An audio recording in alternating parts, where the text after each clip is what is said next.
प्राचीन भारतवर्ष में जो शिक्षा प्रणाली थी वो सिर्फ किताबों तक सीमित नहीं थी, ना ही उसका तब तक व्यवसायीकरण ही हुआ था और ना ही वह शिक्षा प्रणाली रोजगार के साधनों तक सीमित थी। लेकिन धीरे धीरे करके समय बदला और गुरुकुल प्रणाली हमारे देश से विलुप्त होती गई। बावजूद इसके बहुत सारे गुरुकुल इस देश में हैं जो इस भारतीय परंपरा को जीवित रखे हुए हैं। नमस्कार, मैं हूं अभिषेक सहज अमर उजाला से और इस वक्त मौजूद हूं उत्तर प्रदेश की राजधानी लखनऊ में, जहां कपीश्वर वैदिक गुरुकुल है और मैं उस गुरुकुल के प्रांगण में खड़ा हूं। आप देख सकते हैं मेरे ठीक पीछे ये कपीश्वर देवालय दिख रहा होगा आपको, और ये इस तरफ गौशाला बनी हुई है और उसके ठीक बगल में ये जो यज्ञशाला है। कुल मिलाकर के भारतीय संस्कृति, सभ्यता और वैदिक परंपराएं जो हमारी हैं उनका पूरा अनुपालन किया जाता है और विद्यार्थियों को यहाँ पर वैदिक शिक्षा भी दी जाती है। न सिर्फ वैदिक शिक्षा दी जाती है बल्कि उन बच्चों को आधुनिकता के साथ में कदम ताल मिलाने की शिक्षा भी दी जा रही है। यहाँ पर स्मार्ट क्लासेस हैं, यहाँ पर कंप्यूटर क्लासेस हैं, यहाँ पर सारे विषयों की पढ़ाई होती है कक्षा 1 से लेकर के 12वीं कक्षा तक। इस गुरुकुल के जो प्रमुख हैं डॉक्टर विवेक तांगड़ी, आइए हम उनसे बातचीत करते हैं और जानते हैं इस गुरुकुल के बारे में। आखिर इस गुरुकुल की खासियत क्या है, कैसे इसकी नींव पड़ी, कैसे बच्चे यहाँ पर शिक्षा ग्रहण कर रहे हैं। जिस कपीश्वर वैदिक गुरुकुल की हम बात कर रहे थे उसकी नींव कैसे पड़ी, उसके लिए विचार कैसे उत्पन्न हुआ, उसकी आवश्यकता क्यों पड़ी, इन सब चीज़ों को जानने के लिए हमारे साथ मौजूद हैं कपीश्वर वैदिक गुरुकुल के जो प्रमुख हैं डॉक्टर विवेक तांगड़ी जी। आपका स्वागत है सर इस अमर उजाला के साथ खास बातचीत में। कैसे इसकी नींव पड़ी? देखिए, ये तो सब श्री हनुमान जी महाराज की कृपा है और कह सकते हैं लेटे हुए हनुमान जी महाराज की आज कृपा के कारण ही ये हुआ है। शुरू से ही मेरे मन में यह था कि सनातन के संवर्धन के लिए कोई ऐसा ठोस कदम उठाया जाए कि जिससे जो हमारी संस्कार, जो मूल संस्कृतियाँ समाप्त हो रही हैं उस पर विशेष बल मिले। लेकिन आजकल के जो राजनीतिक दौर हैं उसमें धर्म को भी एक राजनीतिक शस्त्र के रूप में बना दिया है, जिस कारण जो धर्म की पवित्रता है, जो धर्म के मूल सिद्धांत हैं, उससे लोग भटक गए हैं। तो यही कारण था जब प्राचीन लेटे हुए हनुमान जी मंदिर में मैं श्री हनुमान जी की सेवा करता हूँ, वहाँ का मुख्य सेवादास हूँ, तो वहाँ पे बच्चे आते हैं। वहाँ पे एक पाठशाला चलती है, हनुमंत पाठशाला, जहाँ पे हम बच्चों को संस्कार की शिक्षा देते हैं। लगभग 170 बच्चे वहाँ पर हैं और उसी के माध्यम से ये मन में हुआ कि क्यों ना एक ऐसा गुरुकुल खोला जाए जो इन संस्कारों को सदैव के लिए बच्चों के अंदर बिल्कुल स्थापित कर दे। तो फिर मंदिर के पास ही ये स्थान प्राप्त हो गया। बिल्कुल माँ गोमती नदी के तट पे ये स्थान है, दिव्य स्थान है और यहीं पे इस गुरुकुल की स्थापना हुई 2 वर्ष पूर्व।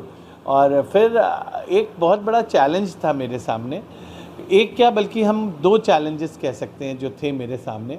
एक चैलेंज तो था कि इसमें मान्यता कैसे ली जाए, क्योंकि देखिए जो पुराने वैदिक गुरुकुल हैं उसमें केवल शास्त्र और वेद की शिक्षा दी जाती है, जिस कारण बच्चे वैदिक तो हो जाते हैं परंतु आज के आधुनिक जगत में उनको यदि आगे चल के अपने भविष्य चुनने में किसी प्रकार के अन्य स्ट्रीम्स जैसे साइंस लेनी है तो उसमें उनके लिए समस्या आ जाती है।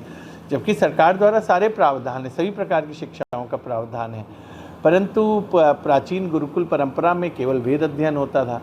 तो फिर मैंने देखा तो वहाँ भारत सरकार की केंद्रीय संस्कृत विश्वविद्यालय, जिसका बहुत अच्छा पाठ्यक्रम है, और उसी पाठ्यक्रम को लेके हम लोग ने वहाँ से मान्यता प्राप्त की, जो यहाँ कक्षा संचालित हैं। किस वर्ष से शुरू हुई है? ये दूसरा बैच चल रहा है बच्चों का। पहले कितने बच्चे होंगे? अब इस समय करीबन 125 बच्चे हैं हमारे पास और लगातार मैंने एक्चुअली में टारगेटेड एडमिशन्स लिए हैं।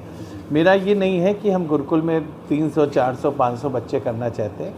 मेरा ये है कि जो भी बच्चा आए उसके ऊपर पूर्ण ध्यान के साथ, उसके ऊपर एकाग्रता के साथ काम किया जाए, ताकि एक तरीके से कह दीजिए कि वो हमारे लैब में एक टेस्ट की तरह है, कि लैब में टेस्ट के समान है कि जब ये बड़े होकर निकले तो कम से कम समाज के किसी काम आ सकें। तो सबसे आवश्यक तो यही चुनौती थी जो केंद्रीय संस्कृत विश्वविद्यालय से मान्यता प्राप्त करने पे हमारी दूर हुई। दूसरी जो सबसे बड़ी चुनौती थी वो वेद अध्ययन की थी।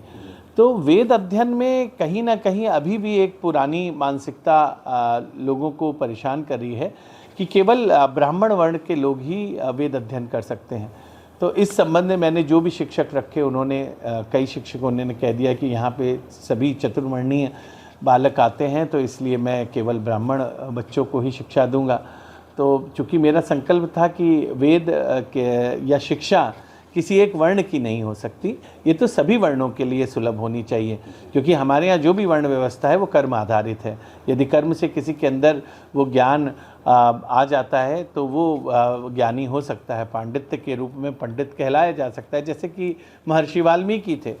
आजकल जिस तरीके से नंबर गेम चल रहा है जी, बच्चे 98% मार्क्स पाकर भी संतुष्टि उनको नहीं हो रही है, तो ऐसे समय में जबकि बोर्ड में सीबीएसई बोर्ड है, एसएससी बोर्ड है, यूपी बोर्ड है, सब जगह नंबरवार चल रहा है, तो आप उस प्रतियोगिता में कैसे अपने विद्यार्थियों को निपुण बनाने के लिए क्या प्रयास कर रहे हैं? देखिए, आप मेरा इंटरव्यू ले रहे हैं, आपने मेरा नाम लिया, आप मेरे साथ करीबन 1 घंटे से हैं, लेकिन क्या एक बार भी आपने पूछा कि मेरे हाई स्कूल में कितने नंबर आए थे, या इंटरमीडिएट में कितने नंबर आए थे, या ग्रेजुएशन में मेरी क्या स्ट्रीम थी, या मेरा डॉक्टरेट किस विषय से है? शायद नहीं।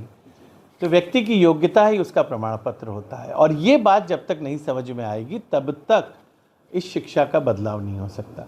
और इस बात को समझने के लिए ही गुरुकुल की परंपराएं आवश्यक हैं, क्योंकि यहाँ पे किसी प्रकार का भेदभाव नहीं है। दबाव है गुरु शिष्य परंपरा का, सम्मान का दबाव है, दबाव है गुरु शिष्य परंपरा में अध्ययन का दबाव है, दबाव है इस पूरे अनुकूल वातावरण को स्वच्छ, सुंदर और शिक्षा उपयोगी बनाने का दबाव है। इस दबाव में जो रहता है वो ही वास्तव में एक उत्कृष्ट मानव बन पाता है। और दूसरी बात मैं जो सबसे विशेष बताना चाहता हूँ, जो आजकल की सबसे बड़ी वैश्विक समस्या है और आने वाले 10 सालों में इस दुनिया की सबसे गंभीर बीमारी साबित होने वाली है, वो है मेंटल डिप्रेशन, जो आज भी देख रहे हैं। और इस मेंटल डिप्रेशन के केवल बड़े बुजुर्ग ही नहीं शिकार हैं, मैक्सिमम नंबर, यानी अगर परसेंटेज में देखें तो मोर देन 50% यूथ इससे ज़्यादा प्रभावित है मेंटल डिप्रेशन से। गुरुकुल कहाँ तक कारगर है अवसाद को दूर करने में? गुरुकुल ही कारगर है अवसाद को दूर करने से, क्योंकि आजकल की सुविधा भोगी परंपराएं व्यक्ति को सुविधा प्राप्त करने का ही एक मार्ग और जरिया दिखाती हैं, जबकि गुरुकुल में केवल उतनी सुविधा रहती है जिससे व्यक्ति एक अच्छा, स्वच्छ और स्वस्थ जीवन जी सके, इससे अधिक नहीं। जैसे यहाँ पे जो आपको वेंटिलेटेड रूम्स होते हैं, कूलर होते हैं, एसी नहीं होता है। भोजन आपको सात्विक मिलेगा, बिना प्याज लहसुन का, दाल चावल रोटी सब्जी, हरी सब्जी, ये सब मिलेगी। भोजन नाश्ता भी आपको मिलेगा। उसके बाद आपके पास नियम संयम होगा, 1 दिन उपवास करना होगा सप्ताह में या 15 दिन में, एकादशी का व्रत करना पड़ेगा, जिससे व्यक्ति के अंदर धीरज भी आएगी, धीरता भी आएगी और अन्न के मान का भी समझ में आएगा। तो ये सब परंपराएं अब तो समाप्त हो चुकी हैं।